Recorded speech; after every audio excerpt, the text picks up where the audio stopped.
দিনটা আজকে শুরু করলাম আমার ঠাকুরঘর থেকে।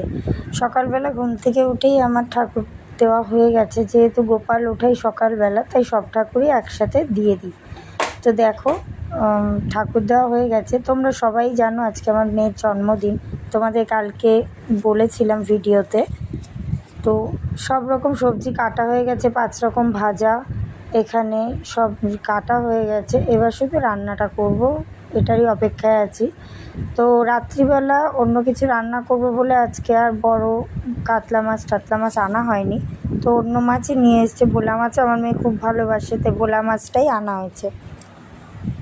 এদিকে কড়াই চাপিয়ে দিয়েছি, বেগুনটা ভাজা হচ্ছে, এদিকে ভাতও বসিয়ে দিয়েছি।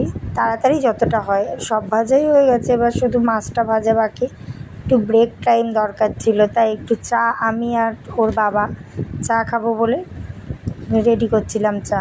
তো একদিকে চা বসিয়েছি আর একদিকে দেখছি গরম, প্রচুর গরম পড়ে গেছে। চা এদিকে আমার হয়ে গেছে।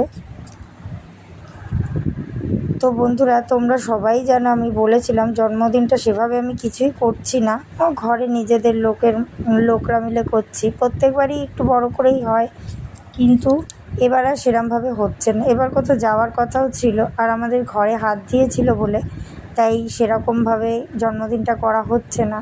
এদিকে চাও আমাদের রেডি হয়ে গেছে, চলো আমরা একটু চা খেয়ে নিই। এটা আমার মেয়ের জন্মদিনে ওর বাবা এনে দিয়েছে, জামাটা আমার খুব পছন্দ হয়েছে। তো সবাই করে এইভাবে, আমিও একটু চেষ্টা করলাম যে যদি এরমভাবে রেডি হওয়া যায়। তো দেখলাম হ্যাঁ, রেডি হওয়া যাচ্ছে। তো আমার মেয়ে খেতে বসে গেছে। দেখা হবে তোমাদের সাথে আবার নেক্সট ব্লগে। তো ততক্ষণ টাটা।